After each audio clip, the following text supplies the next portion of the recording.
Hello guys, macro economics में आज हमारा टॉपिक रहेगा जिसमें हम बात करेंगे बच्चों फैक्टर पेमेंट और ट्रांसफ़र जो पेमेंट होता है उसमें क्या डिफरेंस होता है। फैक्टर पेमेंट और ट्रांसफ़र पेमेंट में क्या डिफरेंस होता है। इससे पहले हमने फैक्टर इनकम पढ़ी थी और फैक्टर सर्विसेज पढ़ी थी, ठीक है। आज हम पढ़ेंगे कि फैक्टर पेमेंट और ट्रांसफ़र पेमेंट्स में क्या डिफरेंस है। तो सबसे पहला डिफरेंस हम बात करते हैं मीनिंग के आधार पर। देखो बच्चों, जो फैक्टर पेमेंट होते हैं, फैक्टर पेमेंट या जिसको हम फैक्टर इनकम के नाम से भी जानते हैं, these are received against factor services, जो हमें फैक्टर सर्विसेज के बदले में मिलते हैं। जैसे लैंड से हमें क्या मिलता है, लैंड से हमें रेंट मिलता है। लेबर से हमें क्या मिलता है, लेबर से हमें वेजेज मिलती है। कैपिटल से ब्याज और एंटरप्रेन्योर प्रॉफिट। तो फैक्टर पेमेंट जो फैक्टर सर्विस के बदले में हमें प्राप्त होती है। जबकि हम जब बात करते हैं बेटा ट्रांसफर पेमेंट की, किसकी बात करते हैं हम, ट्रांसफर पेमेंट की। These are received without rendering any service. वो सारी इनकम जो बिना किसी सर्विस के प्राप्त होती है, बिना किसी सर्विस के प्राप्त होती है, उसे हम कहते हैं ट्रांसफर पेमेंट। क्या कहते हैं बच्चों, ट्रांसफर पेमेंट, जो विदाउट एनी सर्विसेज हमें मिलती है। जैसे पॉकेट मनी मिलती है बच्चों को, वो बिना किसी सर्विस के प्राप्त होती है पॉकेट मनी। जिसे गिफ्ट मिला, जैसे आपको डोनेशन प्राप्त हुआ, तो ये सारी जो इनकम होती है बेटा, ये बिना किसी सर्विसेज के प्राप्त होती है, इसलिए इसको कहते हैं ट्रांसफर पेमेंट। क्या कहते हैं, ट्रांसफर पेमेंट। यानी आपको ध्यान ये रखना है, जो ट्रांसफर पेमेंट होते हैं वो बिना किसी सर्विस के प्राप्त होती है। मतलब वो इनकम जो बिना किसी सर्विस के प्राप्त हो, उसे हम ट्रांसफर पेमेंट कहेंगे। फैक्टर इनकम जो किसी सर्विस के बदले में हमें प्राप्त होती है। कौन सी सर्विस, फैक्टर सर्विस के बदले में हमें प्राप्त होती है। और फैक्टर सर्विस कौन सी होती है, लैंड, लेबर, कैपिटल, एंटरप्राइज। ठीक है बेटा। नेक्स्ट पॉइंट रहेगा ट्रांजेक्शंस। अब याद रखना, जो फैक्टर पेमेंट होता है वो जिसके अंदर डबल ट्रांजेक्शन होता है, ड्यूल ट्रांजेक्शन होता है ना, ठीक है। जबकि ट्रांसफर पेमेंट में केवल वन साइड ट्रांजेक्शन होता है। हमने किसी को पॉकेट मनी दी, या एक फादर ने अपने बेटे को पॉकेट मनी दी, तो ये जो पॉकेट मनी दी है ये केवल और केवल वन साइड ट्रांजेक्शन हुआ है ना। बेटे से वापस अपने पिता को कुछ नहीं मिला। जैसे गिफ्ट प्राप्त हुआ तो वन साइड ट्रांजेक्शन है, गिफ्ट के बदले में वापस कुछ नहीं दिया हम लोगों ने।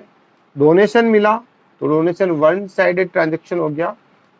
जबकि जो फैक्टर पेमेंट होता है उसके अंदर पहले फैक्टर सर्विस दी जाती है, उसके बाद में उस फैक्टर सर्विस का पेमेंट किया जाता है।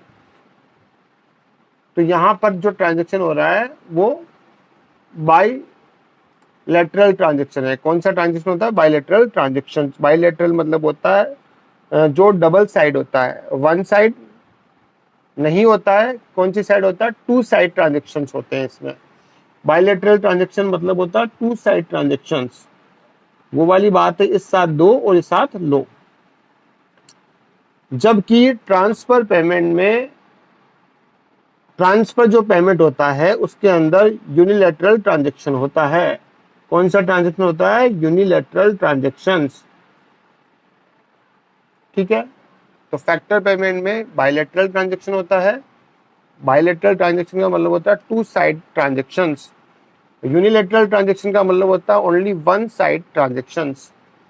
उसके बाद हम बात करते हैं बेटा नेशनल इनकम की। नेक्स्ट इसका डिफरेंस रहेगा नेशनल इनकम को लेके। मैंने पहले भी बताया, जो फैक्टर पेमेंट होते हैं, फैक्टर जो इनकम होती है उसको हम नेशनल इनकम में शामिल करते हैं।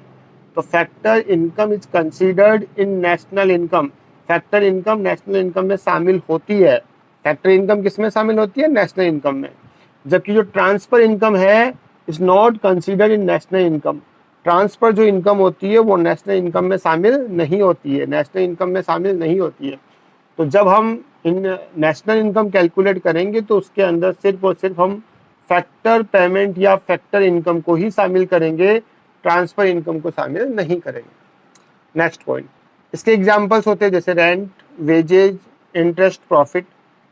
लैंड से रेंट मिलता है, लेबर से वेजेज, कैपिटल से ब्याज और एंटरप्रेन्योर से प्रॉफिट्स। जबकि ट्रांसफर पेमेंट के कुछ इलस्ट्रेशन, कुछ एग्जांपल्स हो गया, जैसे डोनेशन हो गया, जैसे पॉकेट मनी हो गया, जैसे स्कॉलरशिप हो गई, है ना, जैसे रेमिटेंस हो गया। रेमिटेंस का मतलब होता है मदद करना, मदद, जैसे गवर्नमेंट मदद करती है गरीब पुअर लोगों की, है ना। एक होता है इसमें नेशनल डेप्ट इंटरेस्ट। नेशनल डेप्ट इंटरेस्ट भी एक ट्रांसफर पेमेंट होता है बेटा। अब ये नेशनल डेप्ट इंटरेस्ट होता क्या है, इसको एक बार समझ लेते हैं। देखो सुनो, नेशनल डेप्ट पेमेंट का मतलब, डेप्ट इंटरेस्ट का मतलब होता है जब कोई गवर्नमेंट पब्लिक से कुछ पैसा बोरो करती है, मतलब लोन लेती है या बैंक से लोन लेती है, और फिर ये गवर्नमेंट क्या करती है, उस लोन के ऊपर ब्याज पे करती है। क्या करती है? ब्याज पे। अच्छा, ये अमाउंट ऑफ जो लोन है, इसका यूज गवर्नमेंट अपने प्रोडक्शन के लिए नहीं करती है, कंजप्शन के लिए करती है। किसके लिए करती है? ये कंजप्शन के लिए, याद रहेगा, ये करती है बेटा कंजप्शन के लिए। गवर्नमेंट किस काम के लिए यूज करती है इसका? जो लोन उसने बोरो किया है पब्लिक से, उस लोन का यूज वो कंजप्शन के लिए करती है।